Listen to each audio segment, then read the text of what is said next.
অনেক দিন পর একটা হারিয়ে যাওয়া ফল, মানে একদম বিলুপ্ত বলতে গেলে, সেই ফল নিয়ে আসছিল আমার হাজবেন্ড। সো হ্যালো এভরিওয়ান, আসসালামু আলাইকুম, welcome back to my other blog. আশা করি সবাই ভালো আছেন, আলহামদুলিল্লাহ আমিও ভালো আছি। তো এই যে বিকেলের দিকে আমার হাজবেন্ড একটু শহরে গিয়েছিল, তো তখন এই যে আমাদের তিনজনের জন্য তিনটা ছাতা নিয়ে আসছে, আর এই ছাতাটা আমার জন্য আনছে। এখানে যেহেতু আমার নামের প্রথম অক্ষর ছিল, তাই এই ছাতাটা আমাকে দিয়েছে, পার্পল কালারের ছাতাটা। আর এই দুইটা ছাতা আমার দুই ছেলের। এই বাঁশিওয়ালা ছাতাটা আমার ছোট ছেলের। এই বাঁশিওয়ালা ছাতাটা দেখে আমার ছোটবেলার কথা খুব মনে পড়ে গেছে। ছোটবেলায় যখন প্রাইমারি স্কুলে পড়তাম, তখন এরকম ছাতা নিয়ে আমি স্কুলে যেতাম আর এরকম বাঁশি বাজাতাম, খুব মজা করতাম আমরা সবাই মিলে। স্কুল থেকে ফেরার পথে বান্ধবীরা সবাই যখন একসাথে আসতাম তখন। আর এই যে আমগুলো আর এই লটকন ফলগুলো নিয়ে আসছিল, আমার ছেলে খুব খেতে চাইছিল লটকন ফল, তাই। আর এদিকে সকালবেলা এই যে নাস্তা বানালাম। তো এখানে ছিল আম, চা, চানাচুর আর বিস্কিট। তো সকাল সকাল আমার ননদ আসছিল, তো কিছুক্ষণ পর আমার শাশুড়িও আসছিল। তো আমি আমার ননদ একসাথে নাস্তা করে নিয়েছিলাম, তারপর চলে আসলাম রান্না করার জন্য। তো এখানে আমি রান্না করতেছি পটল আলু দিয়ে ভাজি করতেছি আর মুরগি ভুনা করব। তো মুরগিটা আমি লবণ হলুদ মাখিয়ে একটু ভেজে নিচ্ছি।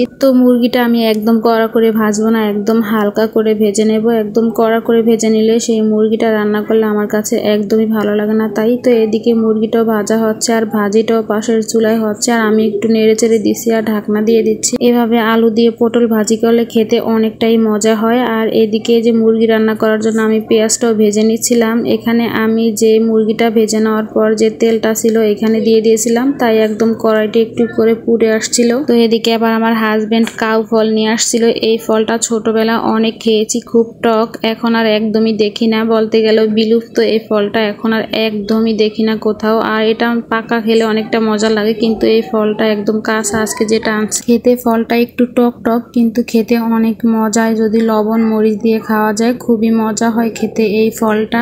কিছু কিছু ফল একদমই বিলুপ্ত পর্যায়ে, অনেক ফলই এখন আর খুব একটা দেখা যায় না। তার ভিতরে এই কাউ ফলটাও একদমই আগের মতো খুবই একটা পাওয়া যায় না। তো যাই হোক, এদিকে ভাজিটা করা হয়ে গেছে। এখানে সমস্ত মশলাগুলো কষিয়ে আমি যে চিকেনটা ভেজে রেখেছিলাম, সেই চিকেনটা এখন এখানে দিয়ে ভালো করে কষিয়ে নেব। তো এখানে আমি একটু বাদাম বেটেও দিয়েছিলাম আর সাথে দিয়েছি একটু টক দই, যেন চিকেনটা খেতে খুব মজা হয়। আর এভাবে রান্না করলে সত্যি চিকেনটা অনেক মজা হয়। তো ভালো করে চিকেনটা কষিয়ে নিয়ে তারপর এখানে আমি পরিমাণ মতো পানি দিয়ে ভালো করে একটু নেড়েচেড়ে কিছুক্ষণ রান্না করে নিয়েছি। আর ঝোলটা যখন এরকম কমে আসছে, তারপর আরো কিছুক্ষণ একটু রান্না করে ঝোলটা কমিয়ে তারপর আমি এখানে দিয়ে দিলাম ভাজা জিরার গুঁড়া দিয়ে ভালো করে নেড়েচেড়ে তারপর নামিয়ে নিয়েছি। তো এর আগে আমি একটু ডাল রান্না করে নিয়েছিলাম, ওটা আর ভিডিও করা হয়নি। তো ডাল, ভাজি আর চিকেন সবকটাই রান্না করা আমার হয়ে গেছে। তো দুপুরে খাওয়া দাওয়া শেষ করে আমরা চুলে দেওয়ার জন্য মেথি আর ছিল কালো জিরা আর চা পাতা একসাথে ব্লেন্ড করে রেখে দিয়েছি, যেন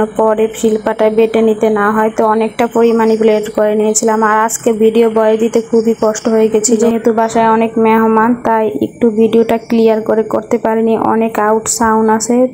তো আমার আজকের ভিডিওটা সবাই ক্ষমার দৃষ্টিতে দেখবেন। তো আজকের মতো এই পর্যন্তই, আল্লাহ হাফেজ।